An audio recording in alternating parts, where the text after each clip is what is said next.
Hi, welcome back to the channel. So നമ്മളിപ്പോ ഒരു നീണ്ടൊരു series ചെയ്തു. നമ്മളിപ്പോ എന്താ പറയാ, ഒരുപാട് കാര്യങ്ങൾ നമ്മൾ എങ്ങനെയാണ് വർക്ക് പെർമിറ്റ് നോക്കുന്നത്, നമ്മുടെ കമ്പനി ജെനുവിൻ ആണോ അല്ലയോ, അല്ലെങ്കിൽ എന്താ പറയാ, നമുക്കിപ്പോ വൺസ് നമ്മളൊരു വർക്ക് പെർമിറ്റിൽ വന്ന് അത് കഴിഞ്ഞിട്ട് നമുക്കത് സ്വിച്ച് ചെയ്യാൻ പറ്റൂല്ലയോ, മുതലായ കാര്യങ്ങളെല്ലാം കുറിച്ച് നമ്മൾ സംസാരിച്ചു. പിന്നെ ഞാൻ ഒരുപാട് ഹാപ്പിയാണ്. കാരണം എന്താണെന്ന് വെച്ച് കഴിഞ്ഞാൽ മുമ്പ് ഞാൻ ആദ്യമൊക്കെ സത്യം പറഞ്ഞാൽ ഈ ഒരു ടോപ്പിക്ക് ചെയ്യാനേ അല്ല ഞാൻ ഈ ചാനൽ തന്നെ തുടങ്ങിയത്. ആക്സിഡന്റലി ഒരു കമന്റ് വന്നു, ബ്ലൈൻഡ് ലഫി എന്ന് പറഞ്ഞ ഒരു പുള്ളിയുടെ അടുത്തുന്ന ഒരു കമന്റ്, അങ്ങനെ ആ ടോപ്പിക്കിൽ നിന്ന് പിടിച്ചാണ് ഞാൻ ഈ ഒരു ടോപ്പിക്ക് തന്നെ കണ്ടിന്യൂ ആയിട്ട് ചെയ്ത് പോയത്. സോ മുമ്പൊക്കെ കമന്റ് വരുന്നതെന്ന് പറഞ്ഞു കഴിഞ്ഞാൽ പ്രത്യേകിച്ച് യാതൊരു ഇതുമില്ലാതെ എങ്ങനെയെങ്കിലും ഒരു കയറി വരിക എന്നുള്ളൊരു അങ്ങനെ ആ ഒരു ടോക്കായിരുന്നു. പക്ഷെ ഇപ്പൊ വരുന്നത്, അതായത് ഇപ്പൊ റീസെന്റ് ആയിട്ട് ഇപ്പൊ എന്താ പറയുക, ലാസ്റ്റ് വീക്കിലേക്ക് നമ്മൾ ഇൻസ്റ്റാഗ്രാം മെസ്സേജസ് ഒക്കെ എടുത്തു നോക്കി കഴിഞ്ഞാൽ ആളുകൾ ഓൾറെഡി എല്ലാ കാര്യങ്ങളും ചെക്ക് ചെയ്ത ശേഷമാണ്, ബ്രോ ഇന്ന കാര്യങ്ങൾ ഞാൻ ചെക്ക് ചെയ്തു, ഇന്ന കാര്യങ്ങൾ ഞാൻ നോക്കി, ഇതങ്ങനെയാണ് ആ ഒരു ചേഞ്ച്, അതായത് ഇപ്പൊ എന്റെ മെസ്സേജിൽ വരുന്ന ഒരു ചേഞ്ച് ശരിക്കും പറഞ്ഞാൽ ഞാൻ ഒരുപാട് ഹാപ്പിയാണ്. കാരണം എന്താ വെച്ച് കഴിഞ്ഞാൽ ആ ഒരു ചേഞ്ച് എന്ന് പറഞ്ഞു കഴിഞ്ഞാൽ ഞാൻ കമ്പയർ ചെയ്യുന്ന എനിക്ക് പ്രീവിയസ് ആയിട്ട് ആൾക്കാർ അയച്ച മെസ്സേജും ഈ ഒരു മെസ്സേജുകളും തമ്മിലാണ്. ആ ഒരു ചേഞ്ച്, ആളുകൾ ഇതെല്ലാം കൃത്യമായിട്ട് ചെക്ക് ചെയ്യുന്നുണ്ടെന്ന് പറഞ്ഞതിൽ ഞാൻ ഒരുപാട് ഹാപ്പിയാണ്. സോ ഇന്നത്തെ ടോപ്പിക്കിൽ എന്ന് പറഞ്ഞു കഴിഞ്ഞാൽ കമന്റ് ബോക്സിൽ എപ്പോഴും വരുന്ന കാര്യമാണ്, അതായത് വർക്ക് പെർമിറ്റിന്റെ ഡ്യൂറേഷൻ. എന്തുകൊണ്ടാണ് ഇത്രയും ടൈം എടുക്കുന്നത് ഒരു വർക്ക് പെർമിറ്റ് ഇഷ്യൂ ചെയ്യാൻ വേണ്ടി? ഇത്രയും ടൈം എടുക്കുന്നത്, ഇത്രയും ഒരു 5-6 മാസമായിട്ട് വെയിറ്റ് ചെയ്യാണ്, നമ്മൾ പേയ്മെന്റ് കൊടുത്തിട്ട് വെയിറ്റ് ചെയ്യണം. സോ നമുക്ക് ഞാൻ ചെക്ക് ചെയ്യാൻ പോകുന്നത്, നമുക്ക് പറയാൻ പോകുന്നത് പറയാം ആക്ച്വലി എത്ര ഡ്യൂറേഷൻ എടുക്കുന്നുണ്ട് ഒരു വർക്ക് പെർമിറ്റ് മുതലായ കാര്യങ്ങളാണ്. എന്തുകൊണ്ടാണ് ഇത്രയും ഡ്യൂറേഷൻ എടുക്കുന്നത് ഒരു വർക്ക് പെർമിറ്റ് ഇഷ്യൂ ചെയ്യാൻ വേണ്ടി മുതലായ കാര്യങ്ങളൊക്കെയാണ് നമ്മൾ ഇന്നത്തെ വീഡിയോയിൽ പറയാൻ ഉദ്ദേശിക്കുന്നത്. സോ നിങ്ങൾക്ക്, അതായത് നിങ്ങളുടെ ഇന്റർവ്യൂ കഴിഞ്ഞ് നിങ്ങൾക്ക് വർക്ക് പെർമിറ്റ് ഇഷ്യൂ ചെയ്യേണ്ട ഫസ്റ്റ് പ്രൊസീജിയർ എന്ന് പറഞ്ഞാൽ, നിങ്ങൾ എംപ്ലോയർ നിങ്ങളെ ജോബിന് സെലക്ട് ചെയ്തെന്ന് വിചാരിക്കും.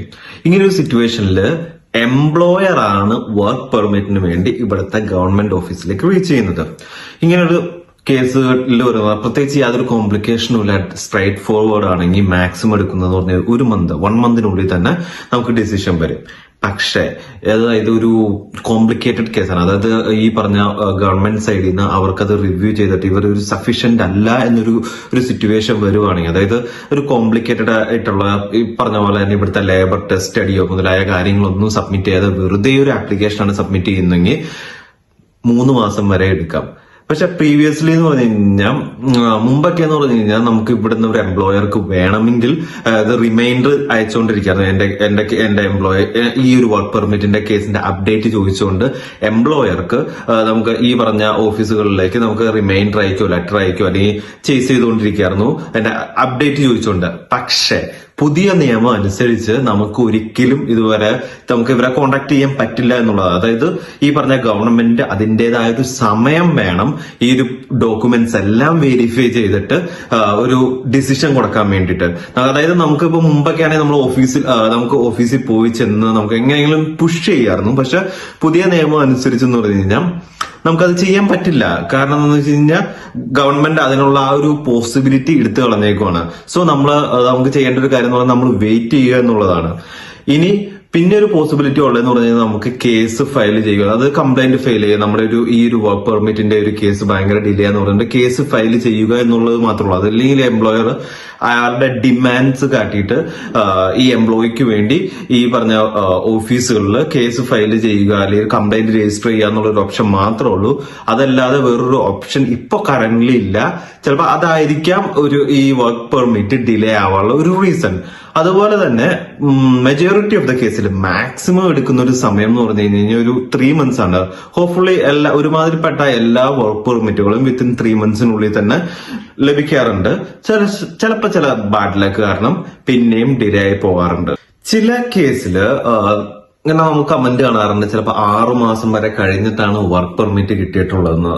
അങ്ങനെയുള്ള ഒരു മെയിൻ ആയിട്ടൊരു റീസൺ വരാൻ ചാൻസ് ഉള്ളത്. അതായത് ചില ജോബ് പൊസിഷൻസിൽ ഇവരെന്ത് ചെയ്യുന്ന വെച്ച് കഴിഞ്ഞാൽ ഈ ഗവൺമെന്റ് ഒരു ഡിസിഷൻ എടുക്കുന്നതിന് മുമ്പ് തന്നെ ആ ഒരു എംപ്ലോയറോട് പറയും, നിങ്ങൾ ലോക്കലി ആളുകളെ ഹയർ ചെയ്യുന്നുണ്ടോ, അല്ലെങ്കിൽ ഈ ഒരു ജോബിന് ലോക്കലായിട്ടുള്ള ആളുകൾ അല്ലെങ്കിൽ EU യൂണിയനിലുള്ള ആളുകൾ അവൈലബിൾ ആണോ ഇല്ലയോ എന്ന് ചെക്ക് ചെയ്തിട്ടുണ്ടോ എന്നുള്ള കാര്യങ്ങൾ ചോദിക്കും. അപ്പൊ അത് എന്ത് ചെയ്യുന്ന വെച്ചാൽ ഇവരെന്ത് ചെയ്യുന്ന വെച്ച് കഴിഞ്ഞാൽ ഈ എംപ്ലോയർ എന്ത് ചെയ്യണം, അൺഎംപ്ലോയ്മെന്റ് ഓഫീസിൽ പോയിട്ട് ഈ അവരുടെ ഒരു ടെസ്റ്റിന് വേണ്ടി, അതായത് ഞാൻ മുമ്പ് പറഞ്ഞ പോലെ തന്നെ ജോബ് ടെസ്റ്റിന് വേണ്ടിയുള്ള ഡോക്യുമെന്റ്സ് സബ്മിറ്റ് ചെയ്യണം.